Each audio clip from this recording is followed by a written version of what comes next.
লাহিড়ী বাবু YouTube চ্যানেলে গত 2 রবিবার ধরে আপনারা শুনছেন বেড়ানোর গল্প কেদারনাথের পথে। আজকে শেষ পর্ব মন বাহাদুরের গল্প। এই দিয়েই শেষ হয়ে যাবে এই সিরিজ। আজকের গল্প শুরু করার আগে অনুরোধ, আপনাদের ভান্ডারে জমিয়ে রাখা গল্প 1200 থেকে 1500 শব্দের মধ্যে লিখে আমাদের কাছে পাঠিয়ে দিন। আপনাদের নাম দিয়ে আমরা সেই গল্প আমাদের চ্যানেলে পড়ে শোনাব। ডেসক্রিপশন বক্সে চ্যানেলের ইমেলের অ্যাড্রেস আমরা দিয়ে দিলাম। চলুন তাহলে শুরু করা যাক কেদারনাথ পথে সিরিজের তৃতীয় তথা শেষ নিবেদন, মন বাহাদুরের গল্প। ক্যাপ্টেনের ফিরে আসার পর বাসের সবারই মনে প্রফুল্লতা ফিরে এসছে। দু চোখ ভরে উপভোগ করছি আশেপাশের দৃশ্যপট। শ্রীনগর পৌঁছে কিছুক্ষণের বিরতি। আমরা নেমে পড়লাম চা খেতে আর সুপটান দিতে। ক্যাপ্টেন অবশ্যই বাদ গেল না। চা খেয়ে একটু ফাঁকা জায়গা দেখে দাঁড়িয়েছি। ডাক্তারবাবু এসে উপস্থিত হলেন। কাঁধের ছোট্ট ঝোলা থেকে সিগারেটের একটা প্যাকেট বের করে আমার দিকে এগিয়ে দিয়ে বললেন, এটা আপনার ম্যাজিক দেখানোর গুরুদক্ষিণা। ইতিমধ্যে পল্টু এসে উপস্থিত। দাদা, তখন ডাক্তার মিত্রকে আপনি বললেন ম্যাজিক শেখাবেন, ব্যাপারটা একটু খোলসা করে বলুন না। ডাক্তার মিত্র আমার দিকে চোখ মোটকে বললেন, টিম লিডার বলে কথা, এনাকে নিশ্চয়ই বলা যায়, তাই না? আমি হেসে মাথা নাড়লাম। আসলে আপনার বন্ধুকে দেবপ্রয়াগে যে ইঞ্জেকশনটা দেওয়া হয়েছিল সেটা কি জানেন? বমির ইঞ্জেকশন ছাড়া আর কি হবে ডাক্তারবাবু? না মশাই, সেটি ছিল নিষ্পাপ ডিস্টিলড ওয়াটার, এবং সেটি দিয়েছিলাম এই দাদার পরামর্শে। তাই? তাহলে কোন ম্যাজিকে ক্যাপ্টেনের বমিটা কমলো? ডক্টর মিত্র বললেন, আপনার মনে আছে আমরা যখন দেবপ্রয়াগে নামলাম তখন ক্যাপ্টেন কি করছিল? হ্যাঁ, একটা দোকানে বসে চা খাচ্ছিল। ডাক্তারবাবু বললেন, মনে করে দেখুন, হরিদ্বার বা ঋষিকেশ কোথাও কিন্তু এক কাপ চাও মুখে তোলেনি ক্যাপ্টেন। অথচ দেবপ্রয়াগে নেমেই তিনি আরাম করে চা খেতে শুরু করেছিলেন। কেন? তারপর সিগারেটে কয়েক টান দিয়ে বললেন, আসলে যাদের পাহাড়ের জিগজ্যাগ রাস্তায় গাড়িতে চাপলেই বমি হয় তারা আগে থেকেই খুব মানসিক চাপে থাকেন। নিজে কষ্ট পাওয়া ছাড়াও দলের অন্যান্যদের অসুবিধের কথা ভেবে ব্যাপারটাকে আরো বাড়াবাড়ি পর্যায়ে নিয়ে যান। দেবপ্রয়াগে নেমে যাওয়ার সাথে সাথেই ক্যাপ্টেনের মানসিক চাপ একদম কেটে গিয়েছিল। আমি পল্টুকে বলি, তোমার আর আমার ভোকাল টনিকের পরে ক্যাপ্টেনের দরকার ছিল একটা বেশ বড় সড়ো বুস্টার ডোজের, আর সেটাই ছিল ডাক্তারবাবুর দেওয়া ইঞ্জেকশন। তবে এই রিস্কটা আমরা নিতে পেরেছি একমাত্র ডাক্তারবাবুর উপস্থিতির জন্যেই। সেই জন্যে এর পুরো ক্রেডিটটা ওনারই পাওয়া উচিত। ঠিক এই সময় একটু দূর থেকে ক্যাপ্টেনের গলা ভেসে আসে, আরে তখন থেকে আপনাদের খুঁজে বেড়াচ্ছি। তারপর পল্টুর দিকে তাকিয়ে এসে বলে, দে দে একটা সিগারেট ছাড় তো। সোনপ্রয়াগ পেরোতে না পেরোতেই ক্যাপ্টেন বলল, গৌরীকুণ্ডে কোথায় উঠবেন দাদা? ভারত সেবাশ্রম সঙ্গে। বুকিং করে এসেছেন নাকি? না ভাই, তবে এর আগের বারেও ওখানেই উঠেছিলাম, তাই এবারে ঠিক করে এসেছি আশ্রমেই উঠব। তোমরা? আমরা যেখানে সস্তায় পাবো সেখানেই থাকবো। গৌরীকুণ্ড ছোট্ট জনপদ। কেদার যেতে হলে এখানে এক রাত থাকতেই হয়। আর আমাদের মতো যারা কেদারনাথে রাত্রিবাস করার মনোবাসনা নিয়ে এদিকে আসেন তাদের এখানে 2 রাত বরাদ্দ। আশ্রমে ঢুকে হাত পা ধুয়ে বাইরে বেরিয়ে দেখি গৌরীকুণ্ড জমজমাট। খাওয়ার হোটেলে ভিড়, অন্যদিকে ঘোড়াওয়ালাদের আড্ডা। তারা যাত্রী দেখলেই এগিয়ে এসে আগামীকালের ব্যবস্থাটা পাকা করে নেওয়ার চেষ্টা করছেন। আমি একটা চায়ের দোকানে বসে 1 কাপ চা অর্ডার দেব কিনা ভাবছি, হঠাৎ চেনা গলার আওয়াজ, আরে দাদা, আপনি এখানে বসে? আর আপনাকে খুঁজতে আমরা আশ্রম পর্যন্ত ঘুরে এলাম। ক্যাপ্টেন তার দলবল নিয়ে উপস্থিত। সহাস্যে বলি, তোমরা উঠলে কোথায়? আশ্রম থেকে একটু দূরে দাদা, সাবিত্রী হোটেল, 4 জনের ঘর, কমন বাথরুম, মাত্র 100 টাকা। যাকে আসল কথা বলুন, আপনারা কাল সকালে কখন বেরোচ্ছেন? আমি তো সকাল 6টার মধ্যেই বেরোতে চেষ্টা করব। ঠিক আছে, আমরা তাহলে আশ্রমের গেটের কাছে আপনার জন্য অপেক্ষা করব। ওকে, তাহলে তোমরা বসে একটু চা খাও, আমি ওদিকে ডান্ডিওয়ালাদের আড্ডাটা থেকে একটু ঘুরে আসি। কেন, আপনি আর বৌদি কাল ডান্ডিতে যাবেন নাকি? না ভাই, ওখানে একজনের খোঁজ করতে যাব। কার দাদা, বিশেষ কেউ? হ্যাঁ ভাই, আমার কাছে তো বিশেষই। ওর নাম মন বাহাদুর। রমেন বলল, তার মানে দাদা নিশ্চয়ই এখানেও কিছু গল্প আছে, আপনি আমাদের শোনাবেন না? আমি বলি, গল্প তো আছেই, তবে এটা কিন্তু মহাদেবের গল্প নয়, এক সামান্য ডুলি বাহকের গল্প। তোমাদের ভালো লাগবে কি? 5 কাপ চায়ের অর্ডার দিয়ে পল্টু বলল। খুব লাগবে দাদা, নিন শুরু করুন। আমি শুরু করি। সেটা প্রায় 10 বছর আগেকার ঘটনা। মাকে নিয়ে কেদারনাথ যাব বলে এসে পৌঁছেছি এখানে।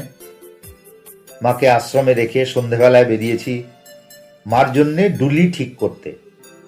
গেট থেকে বেরোতে না বেরোতেই আমার সঙ্গে মন বাহাদুরের দেখা। কথাবার্তা বলে তো ভালোই লাগলো। সে আমার কাছে 2 দিনের জন্য 2000 টাকা চাইল। আমি বললাম, কাল সকালেই জানাবো। আশ্রমে ফিরে মহারাজকে প্রণাম করতে বললেন, মাকে নিয়ে তীর্থ করতে এসেছো বাবা, খুব খুশি হয়েছি।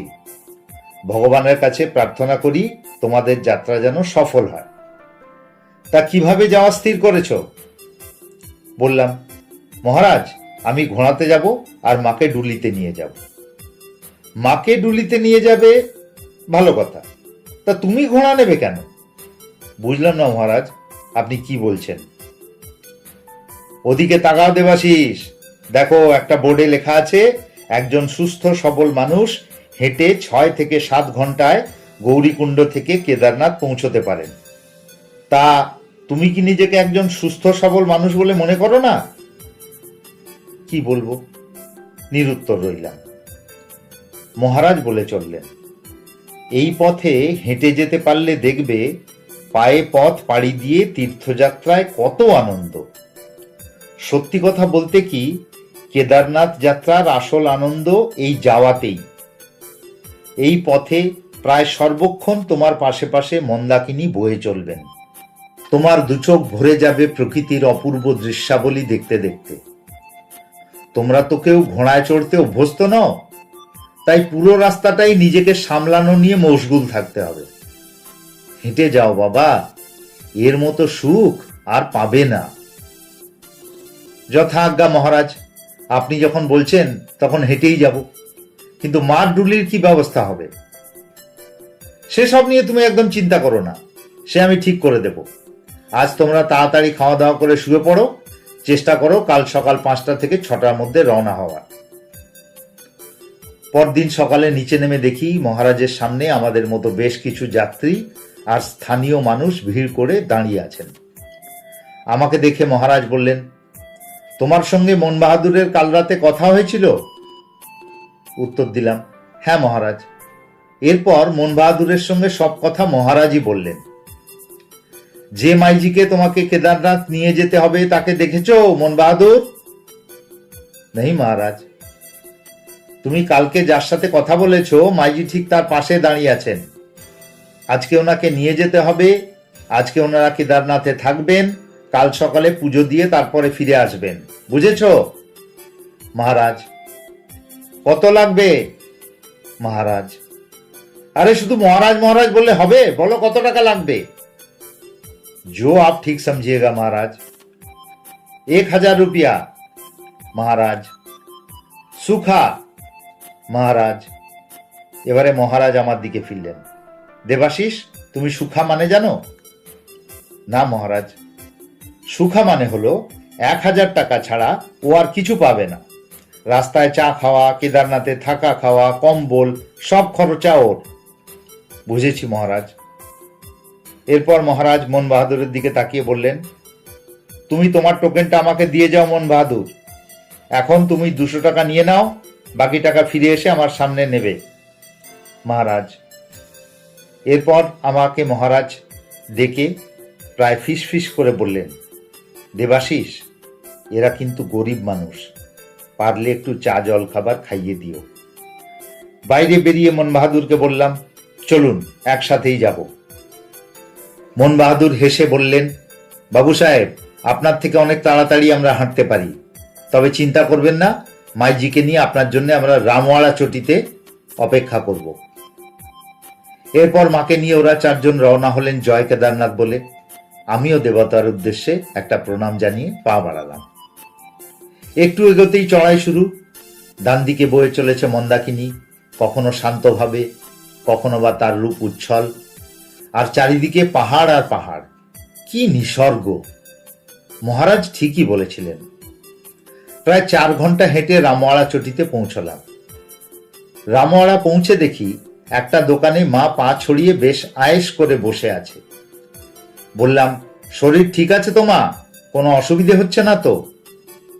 তুই আগে মন বাহাদুর আর 3টে ছেলেকে ওরা যা খেতে চায় সেটা খাইয়ে দে, তারপর চাও খাওয়াবি কিন্তু। আমি পাশে একটা চেয়ার টেনে বসে বললাম, বাহ বাহ, মন মেজাজ তো পুরো খুশ মনে হচ্ছে। নিজের ছেলে খেলো কিনা তার খোঁজ না নিয়ে নতুন 4 ছেলের কথা ভাবছো? মা যেন আমার কথা শুনতেই পেল না। বলল, নিজের শরীরটা বয়ে বেড়াতেই আমার কি কষ্ট হয় তুই তো জানিস, আর আমাকে ওরা কাঁধে নিয়ে এলো, কত কষ্ট হয়েছে ভাবতো একবার। মাকে নিয়ে মন বাহাদুর এগিয়ে গেল, আমিও ধীরলয়ে চলতে শুরু করলাম। এবারের পথ বেশ চড়া। বেশ কয়েক ঘন্টা হেঁটে পৌঁছলাম দেও দেখনি। তখন আমার দেহের সব শক্তি শেষ, আর চলতে পারছি না। অথচ এবারে রাস্তা প্রায় সমতল বললেই চলে। একটা পাথরে হেলান দিয়ে বসে পড়লাম। ক্লান্তি কখন যে চোখে ঘুমের চাদর বিছিয়ে দিয়েছে বুঝতেই পারিনি। ঘুম ভাঙল মন বাহাদুরের ঝাঁকুনিতে। সাব, আরে ও সাব! ধর্মড় করে উঠে বসলাম। ঘড়িতে দেখি প্রায় 4:30 বাজে। অনেকক্ষণ ধরে ঘুমিয়েছি। বহু দের হো গয়া ক্যা? মন বাহাদুর আমাকে হাত ধরে টেনে ওঠায়। বহুত মতলব, मैं जी करीब 1.5 घंटे से आपका इंतजार कर रही है। কোন রকমে হাঁটতে শুরু করি। পার চলছে না বললেই চলে। শেষ পর্যন্ত গিয়ে পৌঁছলাম কেদারনাথের মন্দির প্রাঙ্গণে। আহ, কি শান্তি! পরের দিন সকালে মার কেদারনাথে পুজো দেওয়ার পর আমরা আবার রওনা দিলাম গৌরীকুণ্ডের উদ্দেশ্যে। ফেরার সময় আর বিশেষ অসুবিধে হয়নি। সন্ধেবেলা মহারাজের সামনে টাকা মিটিয়ে মন বাহাদুরকে নিয়ে বেরিয়ে এলাম। বললাম, চলিয়ে থোড়া চায় পি লেতে হ্যাঁ।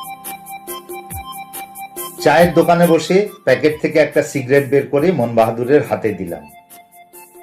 2 টান মেরে তিনি বেশ পরিতৃপ্ত মুখে বললেন, মজা আ গয়া।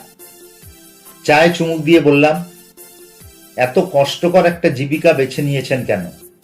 অন্য কিছু তো করতে পারতেন। নিজের পক্ষে ঘোড়া চালাতে পারতেন, তাতে কষ্ট অনেক কম হতো। ঘোড়া খরিদনে কা পয়সা কাহা মিলেগা সাহব, হাম গরিব আদমি হ্যায়। সে তো বুঝলাম, কিন্তু আপনি তো প্রায় প্রতিদিন মন্দিরে যান, কখনো কেদারনাথজিকে বলেননি আপনাকে একটা ঘোড়া দিতে? মন বাহাদুর বলল, আমার বড় দাদার কাছে একটা গল্প শুনেছিলাম, শুনবেন? বলুন। অনেক অনেক দিন আগেকার কথা। এক সন্ন্যাসী চলেছেন কেদারনাথ দর্শনে। বয়সের ভারে নুব্জ, হাঁটতে অসুবিধে হয়, তবুও তিনি চলেছেন।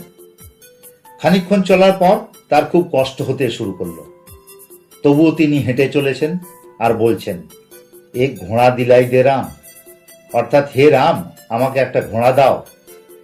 বেশ খানিকটা চলার পরে দেখলেন পাহাড়ের ঢালে একটা ঘোড়া চড়ে বেড়াচ্ছে। তিনি ভগবানকে মনে মনে লক্ষ্যবার প্রণাম জানিয়ে চেপে পড়লেন সেই ঘোড়ায়। ভাবলেন এবার আরামেই গন্তব্যে পৌঁছবেন। কিন্তু একটু পরেই ঘোড়াটি একটি বাচ্চা প্রসব করল এবং তারপর ধড়ফড় করে মরে গেল। ঘোড়ার ছানাটি তখনও চলতে শেখেনি। সন্ন্যাসীর সঙ্গীরা বললেন, ঘোড়ার বাচ্চাটিকে সামনে রাস্তা বলে না নিয়ে গেলে সেও খুব তাড়াতাড়ি মারা যাবে, তাই সন্ন্যাসীরই উচিত বাচ্চাটিকে কাছে রাস্তা বলে নিয়ে যাওয়া। সন্ন্যাসী আর কি করেন, ঘোড়ার বাচ্চাটিকে কোলে করে তিনি চললেন সামনের রাস্তা বলের দিকে। এবার মনে মনে বলতে লাগলেন, উল্টা সমাজলি রাম, অর্থাৎ হে রাম, তুমি উল্টো বুঝলে। আমি তোমাকে বলেছিলাম একটা ঘোড়া দিতে, যাতে সে আমাকে বয়ে নিয়ে যেতে পারে, তা না বুঝে তুমি আমাকে একটা ঘোড়া দিলে যাকে আমাকেই বয়ে নিয়ে যেতে হচ্ছে। এক মুখ ধোঁয়া ছেড়ে মন বাহাদুর বলল, এই জন্যই আমি ভগবানের কিছু চাই না সাহেব, কি জানি যদি উল্টো বোঝেন। মনে মনে ভাবি, হয়তো আমার থেকেও অনেকে খারাপ অবস্থায় আছে, তারা হয়তো আমার মতো জীবন পাওয়ার জন্য ভগবানের কাছে প্রার্থনা করছে। যা আছি ভালো আছি, এই ভাবনাতেই বেঁচে আছি সাহেব। আমাকে নমস্কার জানিয়ে মন বাহাদুর চলে গেল, আর আমি চুপ করে বসে রইলাম। গুনতে থাকলাম আমার কত দুঃখ, আমার মাইনে কত কম, আমাকে টপকে কতজন ইনএফিশিয়েন্ট মানুষ প্রমোশন পেয়ে গেছে, এইরকম কত মনোকষ্ট আমি সবসময় বয়ে বেড়াই। কেদারনাথে গিয়ে বাবা মহাদেবকেও সেই দুঃখের কথা আমি বলে এসেছি। পল্টুর দিকে তাকিয়ে বললাম, সেদিন যে মহান শিক্ষা আমাকে মন বাহাদুর দিয়ে গেছিলেন, সেটা আমি আজও ভুলিনি। মন বাহাদুর চলে যাওয়ার পরে করজোড়ে 14 কিলোমিটার দূরের কেদারনাথের উদ্দেশ্যে প্রণাম জানিয়ে বলেছিলাম, যা আছি, যেরকম আছি, খুব ভালো আছি হে দেবাদিদেব, আমার আর কিচ্ছু চাই না। আমি বেড়ানোর সময় যা যা দ্রষ্টব্য সে তো দেখি, তার সঙ্গে দেখি মানুষ। কেদারনাথ দর্শনের সময়ে পল্টু, ক্যাপ্টেন, ডাক্তার মিত্র, মহারাজ, মন বাহাদুর, এদের সবার সঙ্গে আমার আলাপ হয়েছিল।